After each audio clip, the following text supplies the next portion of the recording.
But I have to say there's definitely more. BDSM has become way more in the mainstream, right? People know more. And also I remember Alexa Vartman used to joke that, when they started with the workshops, the anal de-armouring with the men, for example, was used to be very difficult. You can only get one finger in. It was very contracted. And over the years, we kind of noticed almost like an ass consciousness that got elevated. Like it was,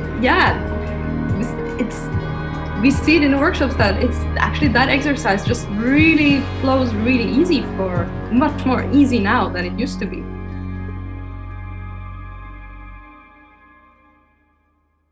Welcome everybody to a special episode of Technosocial, where Daniel and I are here with Paris and Timo from the new Tantra, both tantric workers. I'm not entirely sure what the word for it is, but I think we'll get into what it is you guys do. We've spoken a bit about Tantra before on the podcast, but mostly from a very intellectual and philosophical perspective. And I think today we're going to get more into perhaps the juicier and the sexier side of things, and especially kind of like, what is Tantra? Oh, look, Paris is happy. What is Tantra? And what is in like the particular form of Tantra that you guys are practicing? Because I was taking a look at the new Tantra website, right? And one of the things it discusses is how when people hear Tantra, perhaps we think there's this kind of hippie new age style of Tantra, which is lots of eye gazing and sacred sexuality, and typically things you'd find at like new age type festivals, sometimes referred to as neo Tantra perhaps. There's also then this old, like 1,000 at least year old philosophical system that comes out of the Indian subcontinent that feeds into things like Tibetan Buddhism today, that works with meditations and energy practices, etc. But then what you guys are doing with the new Tantra is not distinct from that stuff, but it's also got its own unique flavor to it, and I'm looking forwards to digging into that. But I thought as a just like little warm up, and we can find out a bit more about you guys, like if I could just ask, how did you each hear about Tantra, and what was it that appealed to you? What attracted to you towards it in the first place? Well, for me, I was in a place in my life where I was, looking at self-development, and then I found out that, okay, sex is also an area I can work on. Because I had 2 boyfriends in a row and the sex was equally bad with both of them. So I thought, shit, I'm the common denominator. So I got into first something called erotic hypnosis, which is cool, which works on the mind. So someone who knew that I was into that kind of stuff told me one day, hey, Alexa Vartman is holding an intro talk in Oslo, Norway, where I lived at the time. I was like, who? She's like, famous Tantra teacher. So I went, and Alexa Vartman is the founder of the new Tantra. And I just, the slogan of the new Tantra it makes sense in a weird way. And that's exactly how it felt. It was kind of like, it's just a bit weird, but it sounds cool. I kind of want to try it. The benefits sound really nice. So yeah, I did my first workshop, and then I just got really hooked on it. For me, a friend of mine, she was in Tantra. She was doing the new Tantra, and she told me a little bit about the workshops. And it was quite explicit what she told me. And I was like, no way, I'm never, ever going to do anything like that. It sounded really scary. And she kind of invited me to do the 21-day challenge. That's the challenge we give to everybody, and it kind of forms the basis of Tantra. Maybe we can go into it a little bit later. And I thought that was kind of interesting because I could do it by myself and with my then girlfriend. And so I did. And within 1 or 2 weeks, I was having all these amazing experiences. I felt super connected to my partner. I was having all these multiple orgasms, and it just blew my mind. And at that point, I was like, okay, this is clear. I need to do something with this.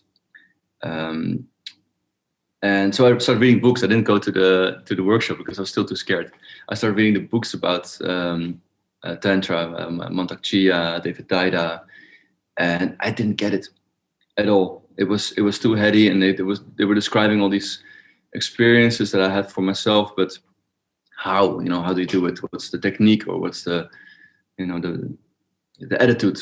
I didn't get it. So then at some point I gathered all my courage, and I went for the workshop, and I was so nervous.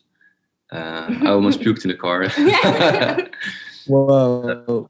Yeah, I was really, really scared, being around people and, working with sexuality with a group of people, probably getting naked. And I was just shit scared. But it turned out to be one of the most amazing experiences of my life. And that's where it started. What is this? How explicit scary does it get on the first time? Well, there's different workshops, but everybody starts with level 1. So level 1 is with clothes on. So we like to say there's nothing really scary in level 1. The exercises are very hands-on, right? That's what you said. It's a lot, very bodily exercises, but you keep your clothes on. So there's a lot of outer body work on level 1. We work with boundaries, fantasies, sexual fantasies, things like that. But then once you pass level 1, you can go on to level 2, which is the advanced sex course. And there you get naked. And there you start to do the more internal exercises, vaginal de-armourings, anal de-armourings, those kind of more hands-on genital massages and things like that. And parties. Yeah, parties. So that you can expect a party if you come to a workshop. Yeah, for sure. Yeah.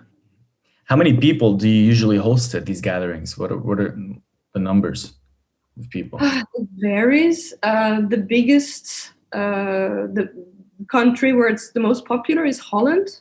Mm-hmm. So obviously with the pandemic, we've canceled everything. But before, in Holland, it's generally around 50, 60 people come to the workshop. Oh, wow. Yeah, at the time when Alexa Bartman used to do it, the last year when she was teaching, there were over 100 people in the workshops. Yep. Wow. Yeah, that was crazy. And is there anything that you notice about the types of people that reach out to you? Like what are the people that reach out to you like? Are there any common traits, for example? I would say it's quite mainstream. Mm-hmm. Not just people who tend to go to spiritual things. Also, You mean as in normal people? You mean? Yeah, I would say the people coming to the workshops are quite from all walks of life. Yeah. Awesome. So let's go into it. Like, what's vaginal de-armouring and anal de-armouring? All right. Well, so maybe I'll do the women, you do the men? Yeah, sure. Yeah. So for women, a lot of women have pain when they have sex, unfortunately. There's like a lot of tension. A lot of women have very, let's just call it tense vaginas. And especially in this armoring, there can be many reasons for it. Like it's not really like we have one scientific reason.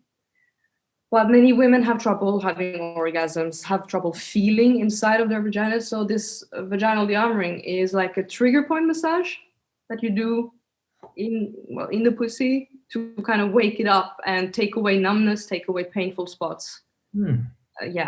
So if you want to have deeper orgasms as a woman, we always recommend to do a vaginal de-armouring.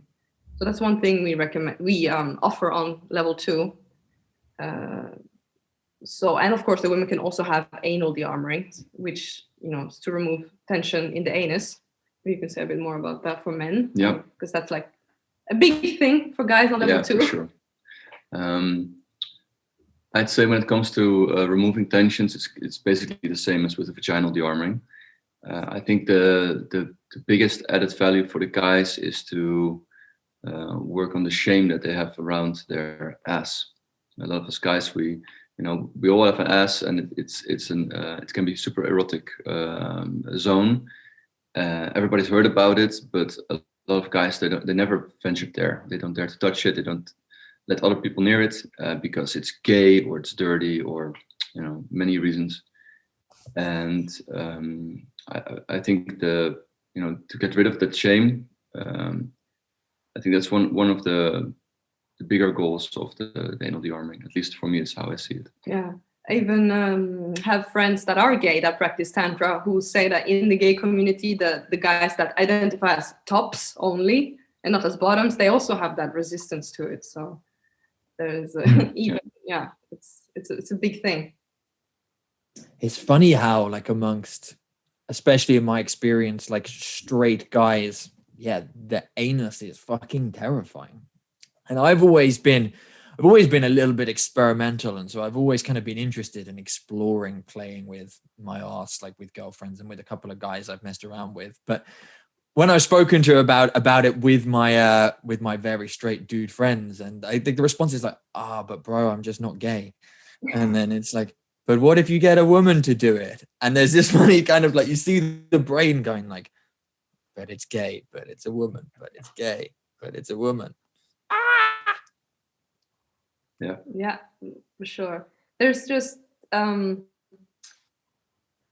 it's quite like Alexa Bartman. That's one of the. I mean, she's gender fluid, trans person. Has a very beautiful feminine side, and one of the things she's always said is that it's okay. It's quite accepted for women to embrace their masculine side. Have jobs and wear pants and all those good stuff, healthy masculine. But the men's feminine side is still very, like, even looked down upon. So this is one way also to address it in a positive way. Yeah. Because you do have to get quite vulnerable as a guy to have someone else, enter you, even if it's just with the fingers. But I would say it's a very just. Personally speaking, for me, that was a very a good experience to know how it feels to be penetrated, how vulnerable it is. And gave me much more empathy also for the people that I penetrate. Right? Yeah. Honestly, that's the funny thing is the guys who learn to go into surrender in that way, in my experience, I think they fuck much better because they know how it feels. And also for me being in that dominant role or masculine role, whatever you want to call it, is really a lot of fun. So I think for me personally, it's a win-win. That's also why I got so hooked on the new Tantra, is because I could play with these different poles. Let's talk a bit more about that, because like in my layperson's understanding, this playing with the poles, playing with masculine or feminine or top and bottom, dominant, submissive, is like an important part of Tantra, this kind of trying to get over the dualities and being stuck in one or the other. Like, how do you guys work with these polarities in your workshops? Yeah, so we get the guys and the girls all together, and we have a little party night called Slut Night. I can tell that, right? Yeah, it's not a secret. It's not a secret, no. And we just tell everybody to get dressed as the most feminine expression that they have inside of them. So all the guys, they put on wigs and they go drag, and the women help them get dressed and do the makeup, and the women also go into into some of the feminine flavors, and then we just party. In the feminine. Yeah, and of course, I mean, there's a big build up until that point, obviously, because most of the guys that sign up for our workshop are straight and have never done anything like that. So there's a huge build up, and also, like we say, it's not like we're not trying to convert people to become drag queens or to become trans, or no, not at all. It's more about experimenting with. Maybe you've never tried it. Why not try? Never try, never know, right? So you try, see if it does something for you, more like a curious exploration. Yeah, and most guys, they have a lot of resistance against it at first. So did I. I just just hated the idea of having to go into my feminine, and I was like, yeah, can I just, stay like this? I mean, I feel comfortable like this. Yeah. And but I loved it. It was so much fun. So you mentioned trigger point massages, right? That I imagine need to happen multiple times for that de-armouring process. And we've spoken about the 21-day challenge, which is this challenge where people go 21 days without the so-called spasm orgasm. Can you tell us a little bit more about like what that does to the buildup of energy and to how do you work with that energy, that sexual energy, in your experience? Like, yeah, that's a good question. Also, because we jumped straight to the dressing up part, but this is foundation, right? This is what we start with. This is what people can do at home also, without going to a course. I'll tell you how it is for me. But of course, it's very interesting to hear from a guy, because this challenge generally can be tougher for men than for women. See you nodding there, Owen. So for me, it's in a nutshell, the 21-day challenge is to abstain from the goal. So in sex, people are very often goal-oriented to get the orgasm at the end. And for men, that is, of course, ejaculation. For women, that is, rubbing the clit, coming on the clit, having that kind of that orgasm that creates those spasms, this pumping sensation in your genitals. So we call it the peak orgasm or the spasm orgasm in Tantra. And linked to what I said with the vaginal de-armouring, when you as a woman, at least that was what it was for me, when I stopped rubbing and coming on my clits, which I used to do a lot, if not every day, almost every day, my sexuality was just completely clit focused, and I had no sensation in other areas of my body. So that was the first big benefit I noticed when I stopped rubbing my clit, having the clitoral orgasms, and did that for at least 3 weeks. I got so much more sensation, and I suddenly I had feeling inside of my vagina. I could have deeper orgasms, and I also felt more, a bit more energetic, a bit, I wouldn't say happier, but yeah, a little bit. Sometimes when if I had my clitoral orgasm, afterwards I would kind of have like really a dip of energy. I would feel a little bit like little blue, a little bit like, that was it, like a little bit like, oh, that was almost not worth it. So I know it's different for everyone, but at least for me, the 21-day challenge is key to really have deeper orgasms in my body. Very cool. Yeah. And for you? I would say at the start it was weird, because I was so used to getting horny and then get rid of the horniness as fast as possible through ejaculation, either by myself or with a partner. And I think that was the first thing that I noticed. Like, hey, I stopped coming, which means we do what with the sex? I mean, when do you stop? And it just went on and on and on. And at some point, it's like, okay, so we just stop to have some food now, or take a little break for some water, or and I must say that it freed up a lot of possibilities during the sex, not to have this goal. And especially my girlfriend, I must say that in the start I was a little bit like, oh, okay, this is, I have to get used to it, because I used to be good in bed.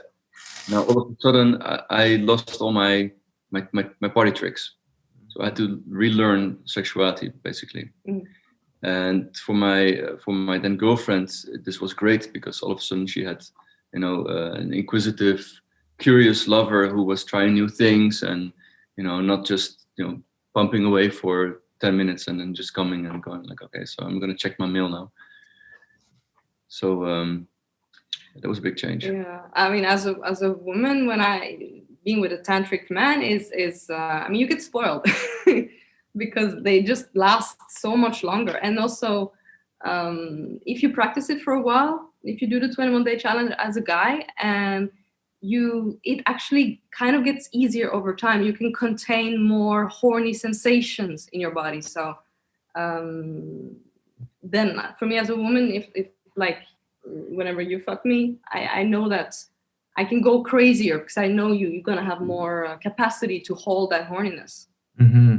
Yeah. It's interesting because it's probably now is the first time that I understand a little bit better what Tantra actually is, because I've been hearing about it for so long and in so many different circles, using so much different language. But so one of the important things that I'm learning is that it's about taking away the focus from that very specific area of the body and from that very specific way of doing things, taking a step back, and all of a sudden the energy that doesn't come out in the traditional way, sort of can be explored in different ways. And it's really that exploration that it's all about, right? The fun part, so to speak. Yeah, it's non-goal oriented, and there's a little bit of a delaying the gratification. We like to take the example of you want one cookie before dinner. You want to wait a little bit and have 2 cookies after dinner, basically. Mm-hmm. Yeah, like I discovered you guys' website and the 21-day challenge round about the end of 2019, actually, and have been kind of working with it on and off since. And like I found that at the time I was single, and I was able to like quite often, but finding it quite difficult to because it's like I want to come, right? It feels awesome, and to just kind of stop and then be there and have my whole body be really horny and then just be like, what am I gonna go and do now? Felt strange, but I have acclimatized myself to it, and I'm at a point pretty much now where I don't come when I masturbate, and I try not to when I'm with my girlfriend, but yeah, it's fucking more difficult because precisely what you guys are talking about, right? Like, it's when I'm really fucking horny and it's just like, oh shit, it's very easy to cross the line. And I think this is what I've been working with at the moment, of trying to get a bit more sensitive to like when I'm getting so horny that I'm going to come and then back off from it. But it kind of reminds me of what you were saying, Timo, about having to relearn sex a bit, because I find like I'm at the moment where I can't say fuck as like hard for as long, because I just get super horny and then I'm like, I want to come, and then I have to like chill out again, and it's like, shit, that's frustrating. But what I have noticed, and my girlfriend's noticed this too, actually, is like we're much more kind of like sensitive to each other and our bodies and our pleasure in a more subtle way. And we've been having more and more of these experiences of like just having like full body shaking, which feels really fucking awesome. Mm-hmm. Nice. So does your girlfriend notice a difference when you do the practice, whereas when you don't? Yeah, I think she does. And she's been trying to work with not coming on the clit as well. And I think it's our sex life feels very good at the moment. Oh, that's cool. Nice. And I know you got the book also. Yes. It's right here. Yeah. Nice. So guys, what's the most satisfying part of your job other than obviously the sex? Oh. I can go first. Sure. Yeah. For me, the one thing I like the most is I assist on the Tantra workshops where she's the facilitator, right? To see the people come in the first day, they're all like kind of scared and they're in their own, little bubble, and then about a week later, they've done all the practices and they've just opened up. And if you look at their faces, it's just like you see these big baby eyes just looking into the world, going like, oh my god, I feel so curious about everything, and just people open up a lot from this, and I love seeing that. So I think that's the most rewarding, the most maybe even the most pleasurable experience this work brings. Yeah, I would say, I was going to say almost the same. What I think is the most fun about this is to be actually able to share tools that actually really work and that help people have permanent transformations in their sex life. That's really, really cool. So yeah, and I can imagine that those changes are also sort of very big on people's personalities, because we know from the history of Tantra and so many other practices that the sexual energy is so important for who we are and the personality and everything in life, basically. Yeah. So you guys are really working with that, which is fascinating. Yeah, that's actually, I mean, in the new Tantra, we have other workshops that you can access after you've passed level 1 and 2. That are some of them are not sexual. They are more like personal development, working on your ego, your shadow side, things like that, life purpose. But we start with the sex, because if you get the sex stuff sorted, a lot of other things in your life get kind of easier. Yeah. And does your job also sometimes come with frustrations? Yeah. You mean, so what exactly do you mean, like Just with the job? In general, just trying to understand a little bit better, like, through your day-to-day, obviously there's a lot of things that we're learning of how it works. And I was wondering if there's anything that less good parts or frustrations, maybe. Yeah, I have a few. I don't know if you anything comes to mind. Yeah.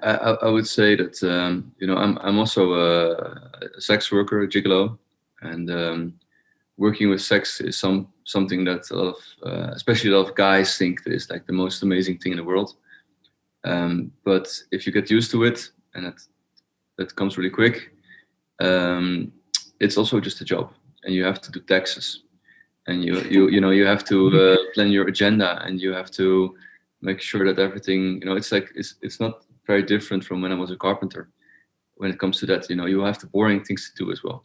And there will be stress as well. So yeah, for sure. When it comes to, I mean, it's definitely a job. You have an organization to run, you have workshops, but I would say if you think of Tantra, any personal frustrations I have with practicing Tantra is maybe the fact that it's still quite niche. It can be challenging sometimes to find partners that are not in the Tantra world, to practice with. So of course there are a lot of interested people, but it's still fairly new. It's not that popular to tell, especially to tell guys, hey, you can have sex with me, but you can't come.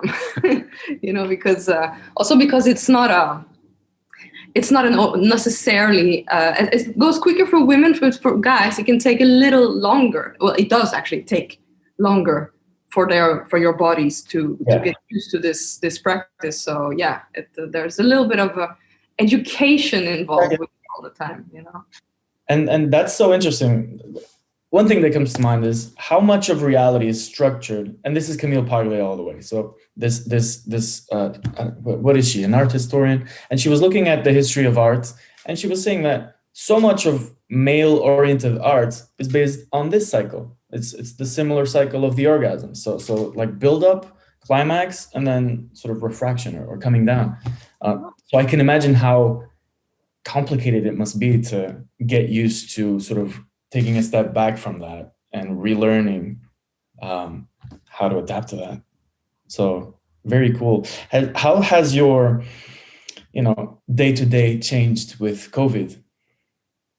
Are you doing, I can imagine you do a lot more stuff via Zoom. How does that work? Yeah, well, we canceled all I'll let you take the private session part, but we canceled the workshops. We just didn't want to take any risks. It's not worth it if to hold a workshop and then have a bunch of people get sick. Yeah. So obviously we canceled everything until further notice. But we, in a way, And I think that's for a lot of companies. The good thing about especially 2020 being just at home most of the time, you really got to clean up the online stuff. Mm-hmm. You know, restructured, made a new website, and we got online courses out. So yeah, that's also, we always wanted to do these online courses because we have so many people from different continents who would like to practice this, but who can't necessarily fly over to Holland or Denmark or wherever we have a workshop. So we made these online courses. So that's the main thing that we're doing now. People can buy courses where we teach exactly what we teach instruct in the workshops, and then we have real demonstrations where this guy and other people on the team actually have sex or show, you know, vaginal de-armouring tutorials, anal de-armouring tutorials, so you can actually do it at home. So that's mainly what we do at the moment, until the COVID is less of a threat. And the massages and the bookings are done for now. Just meeting people face to face is not it's not the best time for that. So we just sit around and wait for everybody to be vaccinated, and then we can do our thing again. Yeah. I want to talk a little bit about monogamy and the types of relationships that exist within the Tantra community, because what I seem to have picked up is there seems to be this sense of like people aren't so monogamous within your Tantra community, to put it bluntly. And I don't know if that's everybody or if that's just some of you. So for example, it's like you've already mentioned that you guys fuck. I don't know what your relationship is, whether you're actually a couple or just like lovers, but then Timo, you're also a sex worker. I know other people have many lovers. So like, what's it like having many lovers, and how do you deal with things like jealousy or competition if and when it comes up? You want to go first? Yeah, I think you're talking about Tantra and our tantric community. It's not necessarily, you don't need to be polyamorous. You don't need to fuck around for this to work. You can just go and do Tantra just with your own partner. And we've actually had couples come into workshops and do just that. And it worked out fine for them. I mean, there's no reason you couldn't do this. That being said, there are a lot of people who, when they get rid of all this shame around sex and all the ideas that they have around sex, about their sexual preferences, but also around, you shouldn't be a slut as a woman, or you should not. People tend to start experimenting not only with different kinds of sex, but also with different kinds of people, and that is probably what you've heard. People tend to, if you don't have that shame on it anymore, and you have a group of open people that are all sexually interested, it's a little bit like a candy store. You just,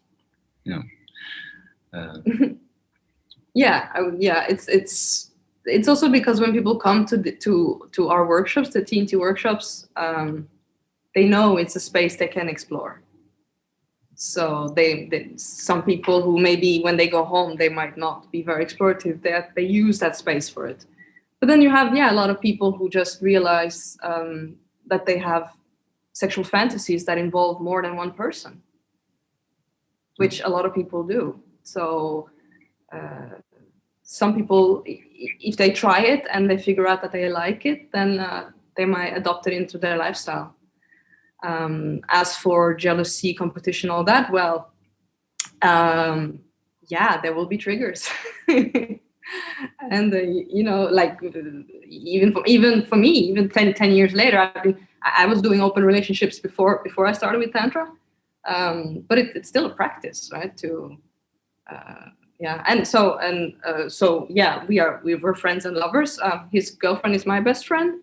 But it's not like we fuck every day, it's like, it's more like on parties, and there's just an openness to it. There's no, I don't know what else to say. We have exercises on the work. We have a level 3, which is our workshop where that we call sexual completion. It's the workshop where people really get to explore sexual fantasies. So and there's a real structure to it, and some of the exercises there are invitations for people to help transcend jealousy, because there are ways you can do that, which involve going step by step and being together with your partner the first time. It's not like the worst is if you have a partner and that you don't have clear agreements and your partner just kind of wanders off with someone and you don't know what they're doing. I guess that's a really hard one. So yeah, we have a lot of guidelines so that people can do it in a clear way without going into romantic dreams with each other, all that stuff. Yeah. Yeah, I can imagine that's a very important part of it. One of the things that comes to mind that I don't know if you can share more about is the actual types of techniques and things that you do there. I was very interesting to hear about the armoring and the sort of the solving of that. It sounds, perhaps some of our listeners will hear that and they will remember Wilhelm Reich, because this sounds a lot like a lot of his work was also about taking away these physical parts of our bodies that are tense and have that armor. And if you put the sexual energy in there, I guess it dissolves it. Could you tell us a little bit more about, activities and techniques like this, if you can? Yeah. So the can you talk a bit about sexual activation? Yeah. Yeah. So as to techniques and methods, I mean, if you look at everything we do, there's just too many to talk about in the time we have. But I think the sexual activation of the spine is something we do in our level 1 workshop, first workshop, where you keep your clothes on. And it's like about energy circulation. To be able to contain more energy in your body, and it has a lot to do with getting vulnerable and opening up the body with real trigger points, with massage, and then with the 21-day challenge, having the energy concentrate so much in the genitals, you kind of need the whole body to be like a conduct for that energy. Yeah. So basically you get worked on by your group of peers, people you're in the workshop with, like 4 to 5 people. And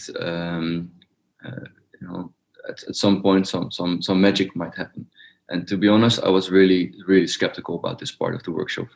I went in there and I heard something about energies and about, back then they called it Kundalini. Mm-hmm. This is, I'll just participate, but we'll see. This is not why I'm here. It probably only works when you believe in it or something. But for me, it was a really, the experience to me was almost like being on a trip, on a psychedelic trip. It was very intense, and I felt that my body really changed from that experience, or maybe the connection between my brain and my body. Mm-hmm. So I don't think it really. I think it's really hard to explain what it's like if you haven't experienced it or if you haven't seen it in firsthand. Yeah, we have people who wrote to us, "Oh, I'm interested in your online courses, but I don't see any energy work there, or sexual activation of the spine." And the main reason is it's just impossible to show that on video. You kind of have to be, the session or be in the workshop space with, this whole group doing this together. It starts with a breathing exercise for an hour, and then go into these groups where you really press on each other in certain spots. Yeah, it's a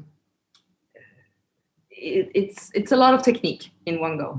Mm-hmm. So hard to teach that, but the armoring part.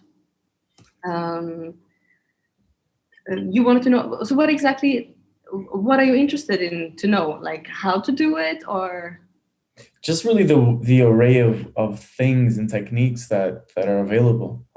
you mentioned, pressing the massage and releasing the energy to the spine or that. And I think that's just fascinating that our body has that capacity, because people don't know about this. People don't, sex is genitals, but there is a whole nother level to that experience and there's ways to learn more about that. And I guess that's the interesting part for me. Well, I would say, if you want to, if you have listeners at home who really want to learn those techniques, I would say one, buy Alexa Vartman's book. So you show that we have it here too. Mm-hmm. Yeah. So Alexa Vartman, the founder of the New Tantra, basically the person who taught us all the techniques, and who you mentioned in the start about the Tantra being an old 1,000-year-old practice, and Neo-Tantra. So of course, Alexa Vartman studied all this stuff, and then she came up with the New Tantra, which is basically all these techniques, but in a modern package, which is easy for people from the West, from the Western minds of the 21st century to get. So I would say read the book, because she has outlined step by step exactly how to do the things, the de-armourings, fantastic. how to masturbate, how to do the 21-day challenge, how to go into your feminine as a guy. Those things are in there. How to fuck. Yeah. How to give women cervical orgasms. Mm-hmm. Those kind of techniques, they're all in the book. That's one, and which is an easy way for people to do. The other one is, of course, online courses, or get a bodywork session once that is possible, a one-on-one session. Yeah, or come to the workshops. But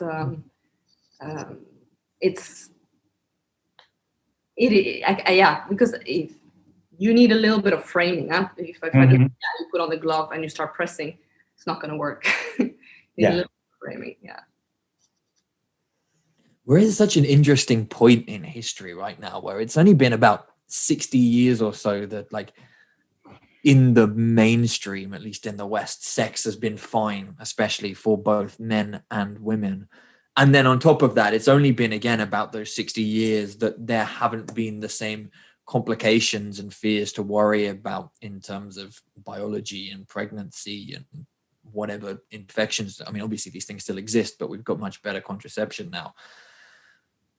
And yet 60 years on, it's like, at least what you learn in the mainstream, what I learned from the combination of my parents and school and people older than me, is that sex is fine and you should do it. And here's how to put a condom on a banana. Yeah. Stop. Yeah.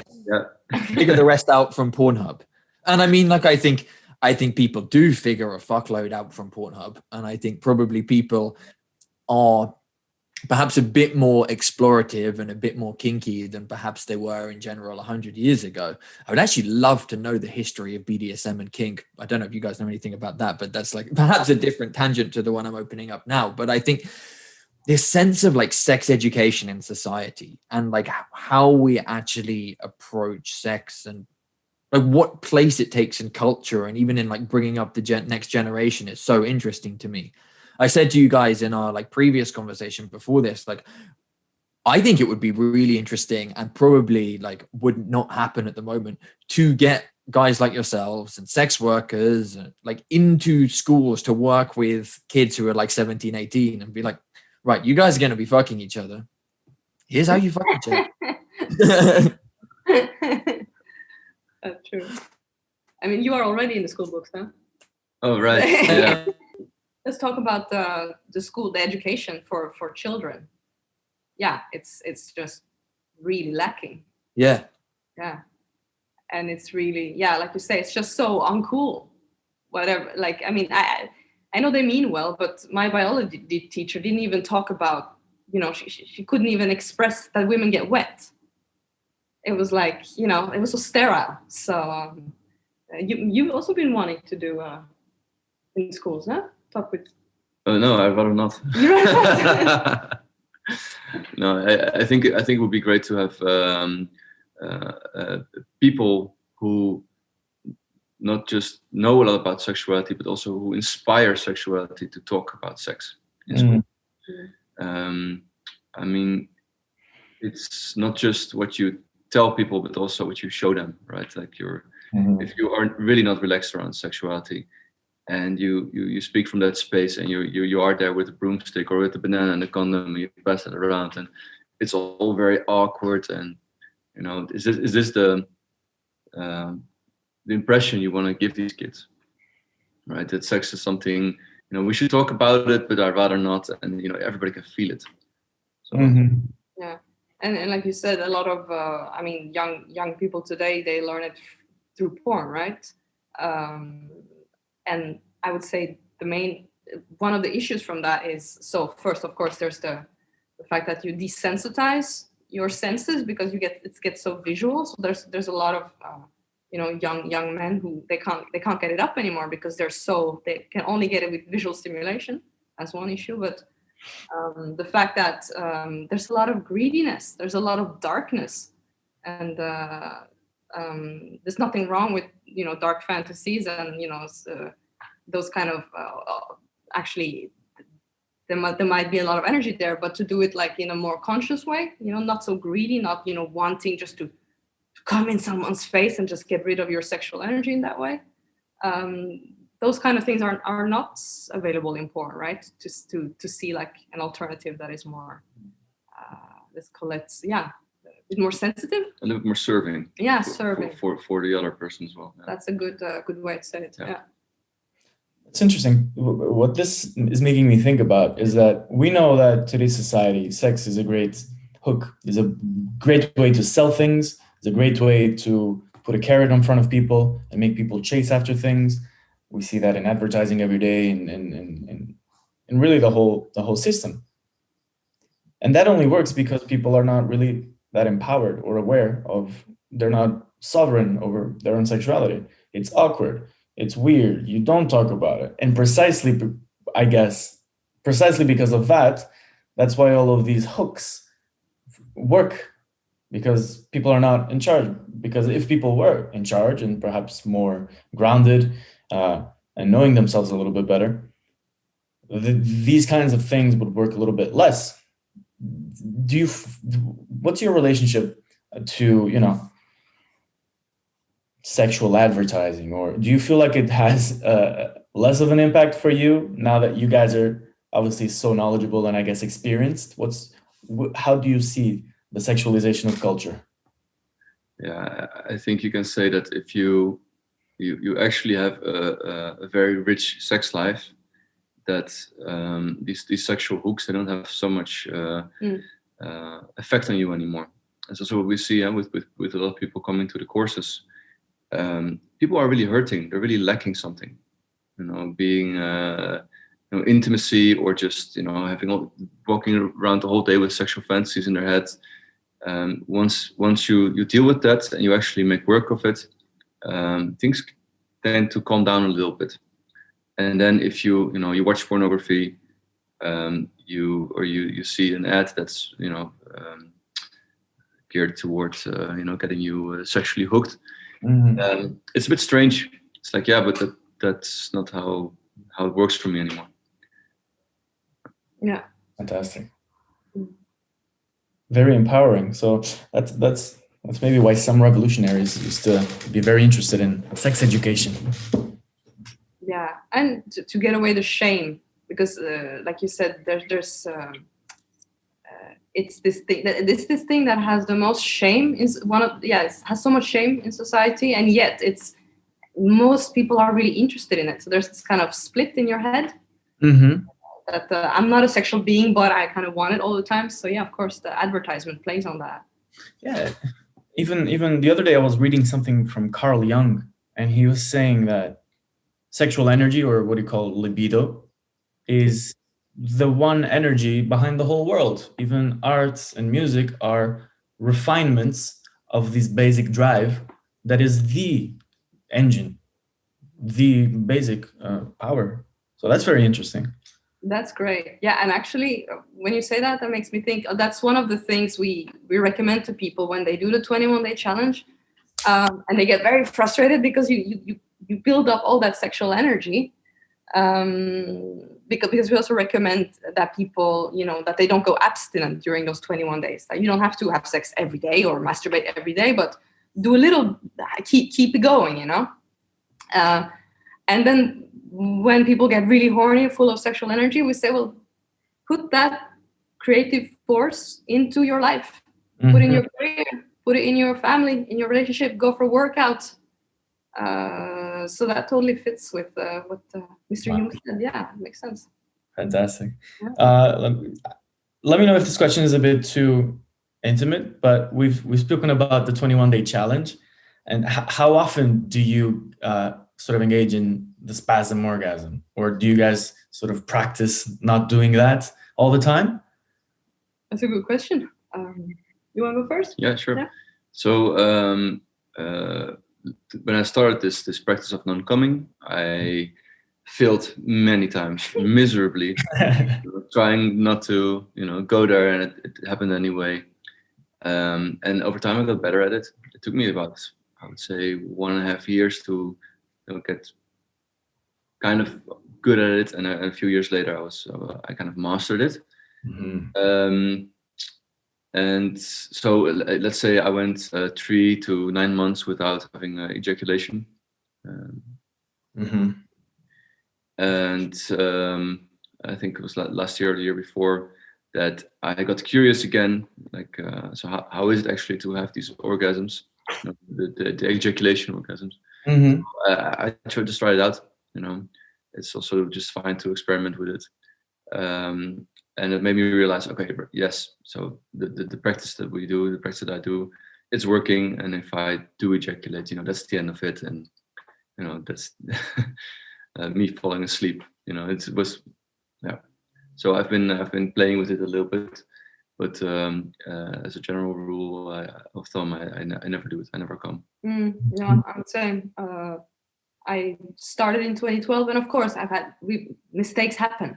Call it having a miss. If you have a miss, that means you had a spasm orgasm by mistake, because there was something in the act that made you go over the edge. You didn't have the control. Well, that will maybe happen for me just a few times a year. It's generally, it's not on purpose. I did also do one time, I think it was 2 years ago, I did one of those, I did a test. I gave myself a bunch of clit orgasms just to see what it would do to me. And I have to admit, that the next day I was, I just felt I felt like I had a fog in my brain. So, and also every time it just got weaker and weaker. So yeah, for me, I try to stay away from it for as long as possible. And also because the problem is, if you like, some people like to say, I just come once a month or whatever.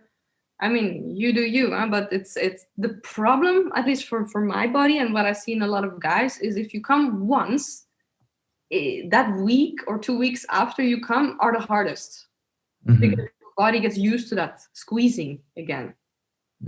So yeah, so it's not like, I'm just going to get rid of the energy. No, actually, you suddenly start the mechanism again. So then you have to kind of start over with the first week of the 21-day challenge, which is the hardest. So I would say the longer you go, the better. For me, the more benefits. Wow.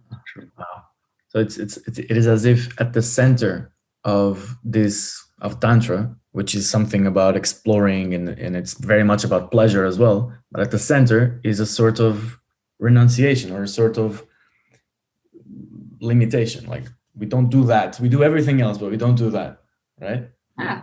We basically give up the most pleasurable thing in life, and we get a lot back in return. But it's when it comes to it, it's a very hard practice. Yeah, I can imagine. Yeah. Wow, that's so cool. Yeah, but again, like you said, like going back to, like I said at some point, like you get spoiled because the actual sex feels to me so much better. Going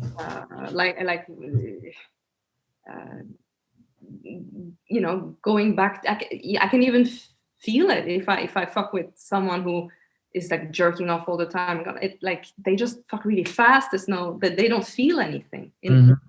because they haven't given that time to, build up. So yeah, you get spoiled. I love the idea within the 21-day challenge that you stay sexually active. And I think what I've noticed, and this comes from personal experience, like there's a big online movement of guys around things like NoFap, which is like trying to have this complete mastery over sexuality by having this sense that like, if I don't come, if I don't orgasm, if I don't masturbate at all, then I'm going to have mad feelings of power and control and purpose and et cetera, et cetera, and et cetera. And that's true to an extent, because like we've just been discussing that like not orgasming does bring up a lot of energy. But like what I found, like I was very into NoFap for a while, and it just ended up creating a whole lot of shame in me, because anytime I did masturbate, I was like, oh no, I've masturbated, I've failed, I've not been strong enough. And so I find the tantric 21-day challenge approach much smarter in a sense, and also kinder and more acknowledging of the reality of sexuality. Like I think there is perhaps part of the shadow side, particularly of men, is this desire to dominate and to be in control. And sex is something to feel like I want to be in control of. I want to dominate my sex drive. I want to be totally the master of it. And so I don't do masturbating, which of course actually connects to quite an old Christian view of masturbating as something sinful and shameful. But yeah, I guess that's just that point. I've loved the sense that you can renounce the orgasm without having to feel shame around engaging in sexuality, right? Mm-hmm. That's a really important part. Have you tried doing both also? No, I haven't done the NoFap challenge. I've been on the boards on Reddit, so I know about it. For me, it's not sustainable, because unless you really work on your sexuality and you work through your deepest and darkest desires, and you live them out, and you kind of get cool with them, and you lose all your sexual shame, real renunciation of sex altogether is not going to work. You're just going to be secretly thinking and fantasizing about it. You're going to be sitting on your powerful meditation pillow or whatever it is that you do when you master the NoFap, and you're going to be secretly thinking about sex. It's going to be so distracting. What I like about NoFap is this for people who really struggle with porn addiction, or maybe I shouldn't say porn addiction, because there's some discussions whether or not that is an actual thing, porn addiction, but I know that the NoFap people talk about it. But for guys who have really been hooked on porn, doing like a detox is for a certain amount of time is probably not a bad thing. I think Sex Addicts Anonymous also they do like a break. But then, like you say, I also agree that in the long term, unless you're asexual, we are sexual beings. So if you suppress it, it will come out in weird ways. And what is your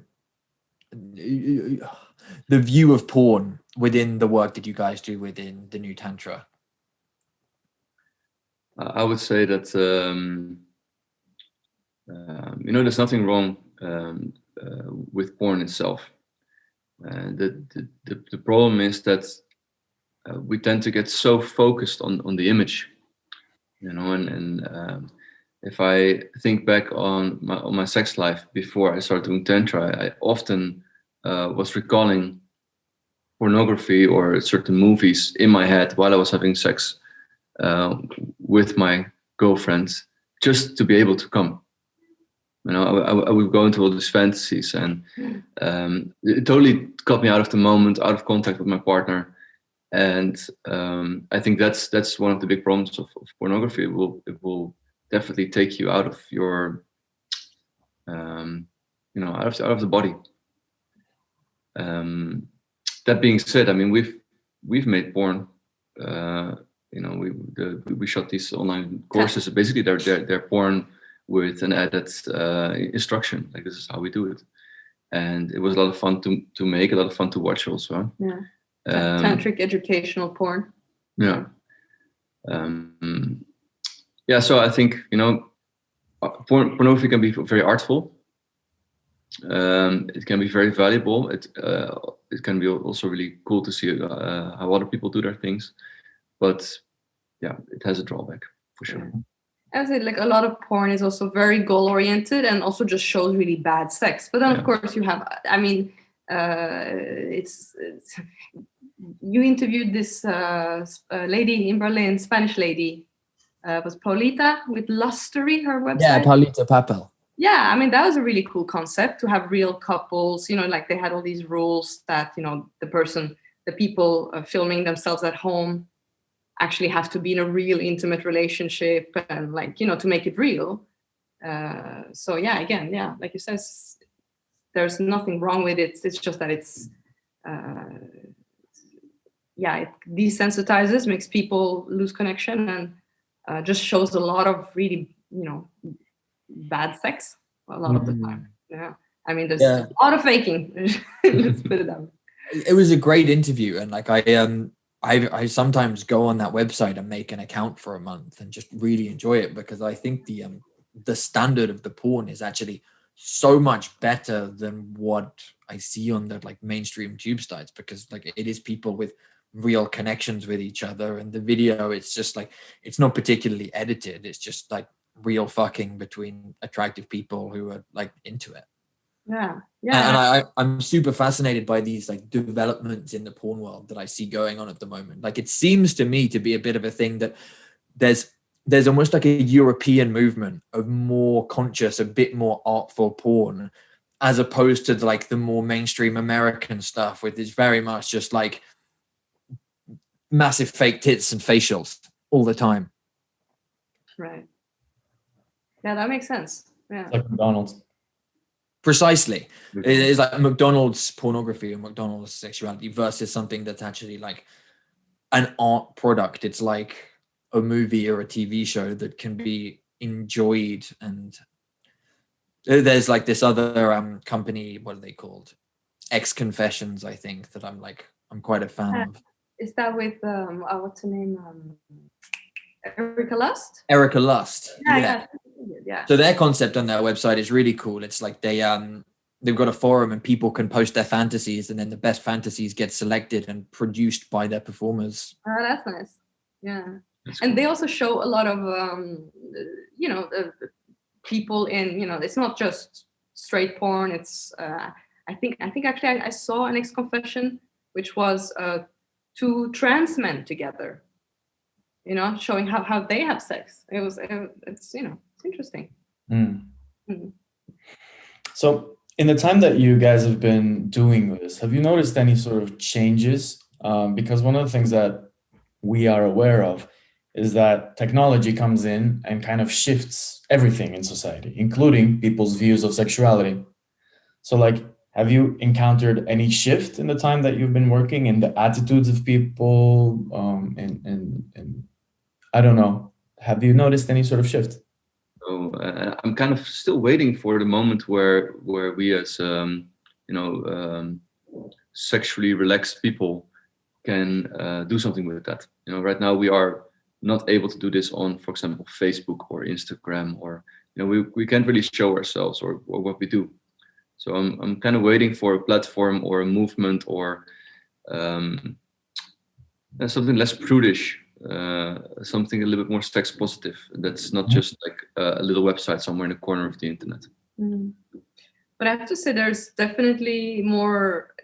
BDSM has become way more in the mainstream, right? People know more, and also I remember Alexa Hartman used to joke that when they started with the workshops, the anal de-armouring with the men, for example, was used to be very difficult. You can only get one finger in. It was very contracted, and over the years we kind of noticed almost an ass consciousness that got elevated. It was it's we see it in the workshops that it's actually that exercise just really flows really easy, for much more easy now than it used to be. So there's some relaxation I feel has happened. So the trend is more relaxation. And at the same time not, right? I mean, I guess it goes both ways, no? I don't know what your how you experience it, but I mean, Facebook has gotten more restrictive. Yeah. I mean, we have the whole cancel culture. I mean, all of that is right now is not people going the right are way. walking on eggshells. Mm-hmm. Yeah. It's this bizarre thing, like I find myself experiencing these days. Like, as you mentioned, there is this restrictive social media environment and like this cancel culture, but then increasingly meeting more and more people online through podcasting who are just a bit more mixed and perhaps comfortable, expressive, open. It's like, but I feel very lucky that I'm in this space and that I created a podcast that allowed me to do this. And increasingly, like the relationships I have pre-internet, I just don't have the same degree of interesting conversations. Like I wouldn't have a conversation this deep about sex with the people I grew up with, but I can have it with you guys and with Daniel and with increasingly some of the people I know from the internet. It's this like bizarre shift into a like quite an interesting international network of people kind of just hanging out and talking online. Yeah, that's true. Global village. Yeah. You know what I thought about when you guys mentioned ass consciousness? I was like, this is brilliant because Daniel wants to be de-armoured, guys. The whole point is like, you know how when someone is very uptight, you call them anal. Yeah. Freud was studying this stuff, you know. I don't know a lot about it, but you know, you can sometimes just by looking at someone and seeing how they interact with you, sometimes the sexual frustrations come through, or sometimes their personality is so tied to the way they experience sex that they're indistinguishable. Sometimes it's you can tell these things, and that's when you say ass consciousness. It collectively, I know it sounds funny, but it certainly must reflect some sort of change in attitudes, change in personality, even that people that you notice that. I don't know. Yeah, I can explain it. Again, this was also Alexa Martman who coined that term, let's just say. But yeah, I mean, you also, I mean, even if that is probably one of the areas that for men that there's the most shame on, the feminine side, going into surrender, ass work, there is still, I mean, there's still a movement like, you know, trans and drag queens are getting more mainstream, for example. Mm-hmm. Yeah. It's definitely opening up in that sense. That's really positive. It's definitely a trend. It's a growing trend. Yeah. I think we can't deny that it is happening, and it's happening increasingly also in guys who are straight, who are you know, not interested in men, but then they just also they recognize that going into surrender feels good sometimes. Yeah. You don't have to have a big identity crisis because you know, enjoy receiving. Yeah, it's totally fine. And another thing with that is for the big benefit for women who are in relationships with men is what is also not so well known is that if you are always in your masculine, and you, I mean, correct me or tell me how that is for you, but if you're always in that directing mode, guiding mode, always on top, always, you know, working basically during sex, you get drained after a while. You're tired. So switching roles, so the lady going in her masculine and the guy, you know, finally laying back and surrendering, is a really good way for the guys to recharge their batteries. And then when you switch back again, then you have so much more energy. Interesting. Yeah, and attraction also. I don't know if you like if you at least I don't know, that's maybe you're not so much a good example, but I know some couples who've been together for many years, 10, 15 years, and they're always in that same routine. By switching, there's like that they get so much more attraction to each other by switching the roles. Because you guys are transmuting this sexual energy, and that just has a big impact on people's lives and personalities. I mean, I don't know who said it, but sex makes the world go round, they say, and it's such an important part of personalities even. Oh, it's fascinating. Yeah, and get confessed, like you said, living out your deepest, darkest fantasies in a conscious way, in a non-greedy way. You get confessed, it's like Yeah, and it confessed, fucking fascinating, because by doing that, that's, I believe, precisely how the power of that gets diffused, especially in mainstream society. Because I continue coming back to this point that a lot of the power in society, a lot of the ways that advertising and social media trigger us and dominate the minds of people, it has a sexual undertone. It has always a sexual basis. I'm just gonna throw this out there because this was a thought that I've discussed previously. Sexual anxiety might be at the basis of a lot of anti-immigrant sentiment, or at least that was something that came to mind. It's always mostly dudes who are anti-immigrant. It's mostly dudes, and I think it's one of those examples where it's about the sexual anxiety. Like you see the people who vote for the far right, they're dudes. You mean people that are really frustrated, sexually frustrated? Or that believe that there is a certain, the sexual marketplace is going to become skewed against them because it's all these dudes coming in, and it's like, well, fuck, what about us? So that's just one example that comes to mind of how the sex is at the bottom of everything. Yeah, there's already some kind of scarcity when it comes to the sexual market for most guys, right? Yeah.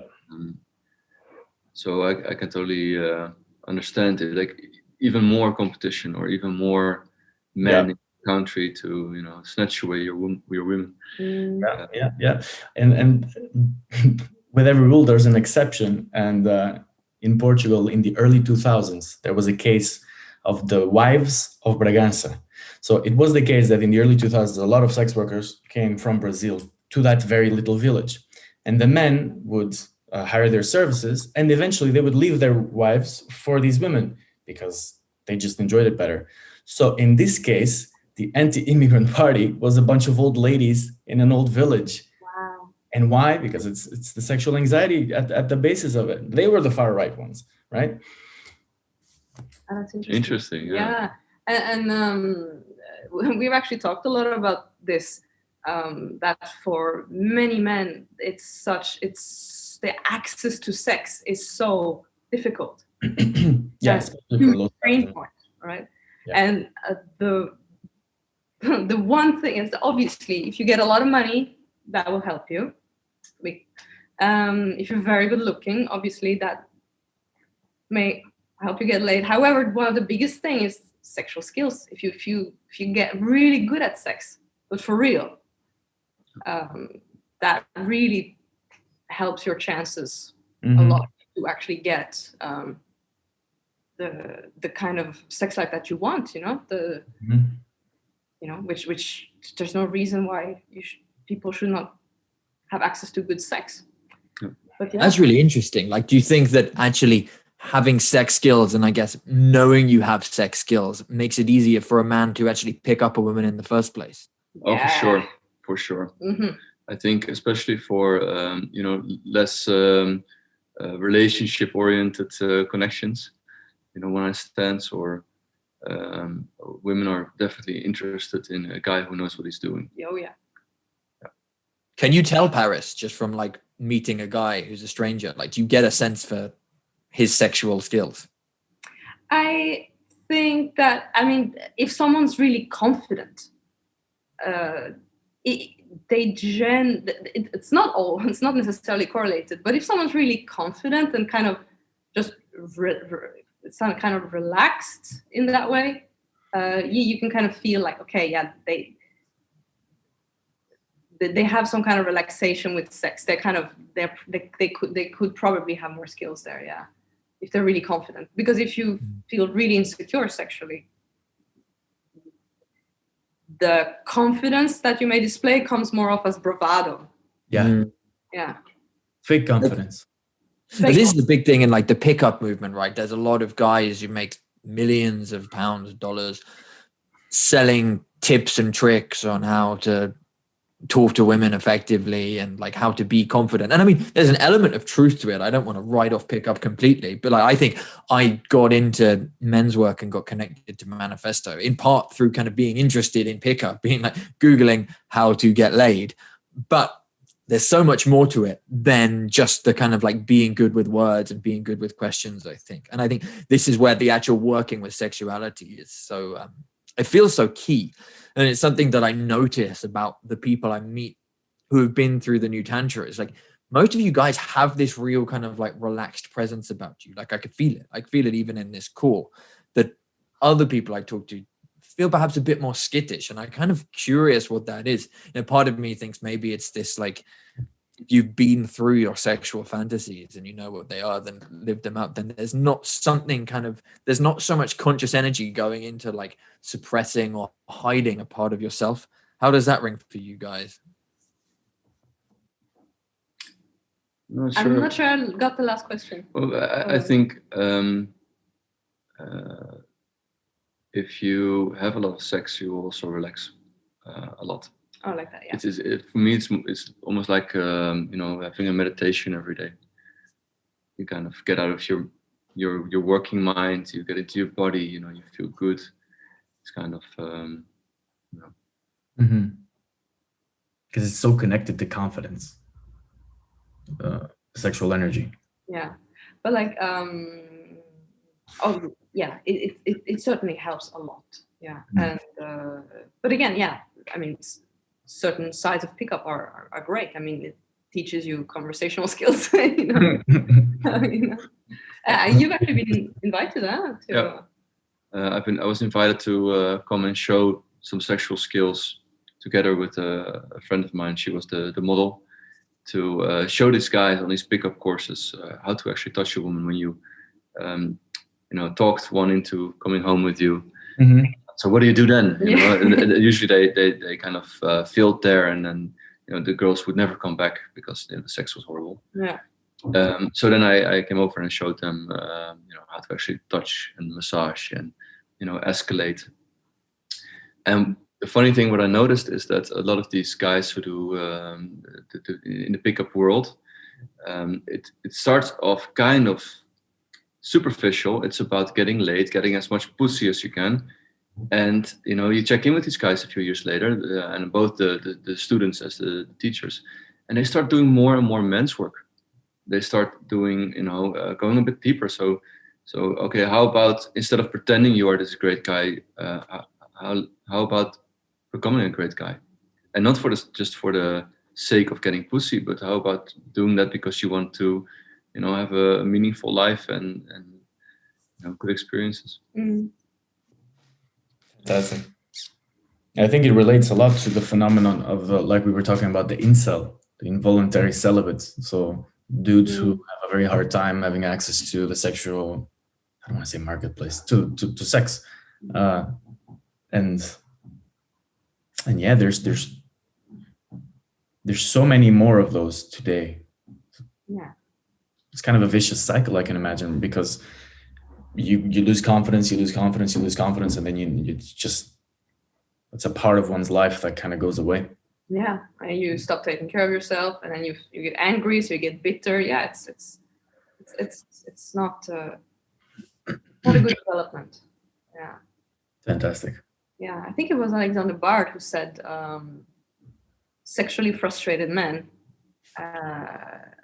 very often are the ones that go into organized crime or there's, terrorist groups and things like that. So yeah, it's actually I was gonna say, okay, that's also why on the workshops we have such a big we talk a lot about removing this slut shaming on women.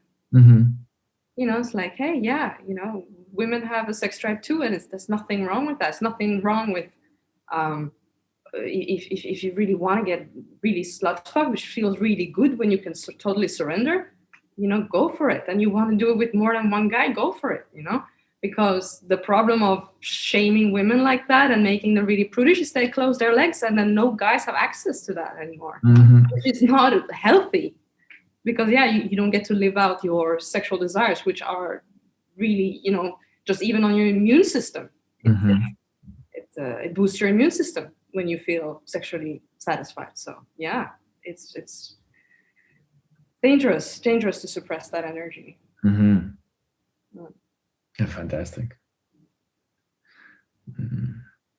The only thing that comes to mind now is Bard obviously speaks about the digital libido and how technology has a role in sexuality and how we live it through technology today. And I can't help but to think, like Owen mentioned before, that before the pill,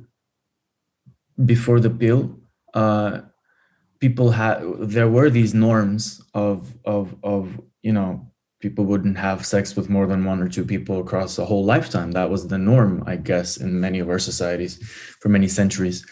And only when technology solved that problem to avoid, unwanted pregnancies or pregnancies outside the marriage, only when technology came in were people able to step ahead and say, okay, now that we got that part sorted out, how do we deal with sex? Right.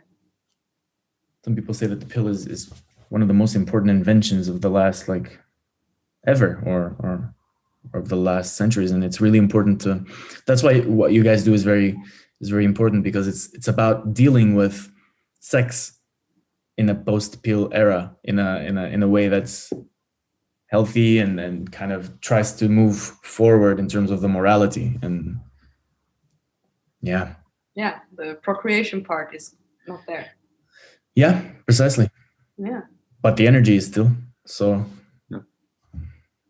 Yeah, when it comes to that, Tantra could be a solution for at least some people to deal with this post-pill reality, where sex still has dangerous sides, but there's also a lot of freedom. It is just very, very complex, and I think Tantra could definitely help. Yeah, I think it's a huge key. And when I say that, I also know that it's not necessarily for everyone. Also, TNT is a special flavor.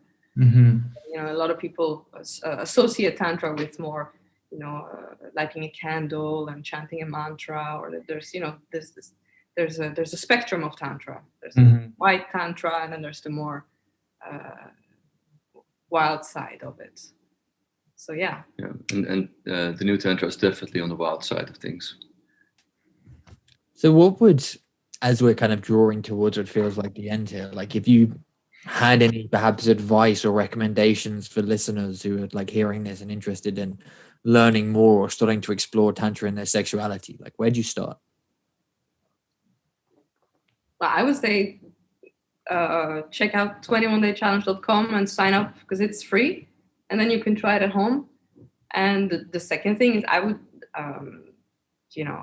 it's a bit of a shameless plug, but I would buy Alexa Vartman's book, because she's the source of the whole thing, right? So what's the expression? Get it from the horse's mouth. Yeah. So if people really are interested in learning the nitty-gritty of it, I would start there. Phenomenal. Yeah. But then the 21-day challenge, if you do it and because people, especially if you're in a couple with someone, and after 3 weeks you should definitely feel a change. It goes quite fast to feel that initial change. So yeah, that's definitely where I would recommend people start. I think it's the quickest way into tantric practice. Yeah. Something you can just check out for yourself. Just do it a few weeks, and if you don't like it, you just go back to your old way of having sex. Why not? Yeah. Fantastic. Well, for our listeners, you've heard it here first. Stop coming. I guess that's a wrap for today, guys. Thank you so much for coming, Paris, Timo, and for this beautiful conversation. And the links will be on the description for people who want to check the new Tantra out and the 21st 21-day challenge. And I guess that's all from my side. Yeah, nice one, man. I think that's that's good for me as well. Like, guys, you talked about the book and the challenge. Are there any other websites or anything you want to plug? Well, check out thenewtantra.com. And right now we're in the process of, we already redesigned the website, and we're going to get all our workshop calendar out. We're going to get all the private sessions out. So yeah, there will be a lot of stuff to read on that website. So that's also a place where people can learn more. An audiobook is coming. The audiobook is out. Yeah. Yeah. People prefer audio. The audiobook is available. Alexa Workman's book. So yeah. Brilliant. All right. Thank you, guys. Guys, also for your, you spoke quite openly about your own sex life. So I think that's pretty cool. It's quite vulnerable. So thanks a lot for that.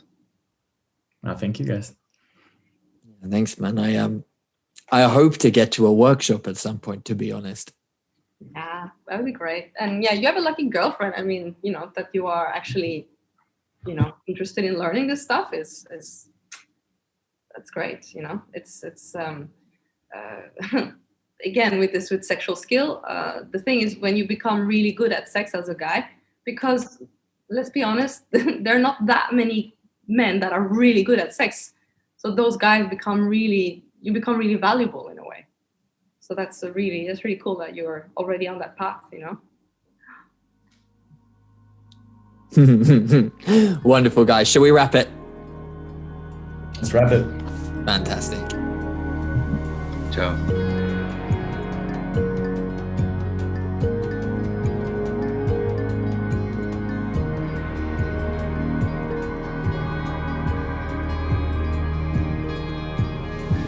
We hope you enjoyed the show. Consider becoming our patron and helping us put out more content like this. Patreon.com/Technosocial.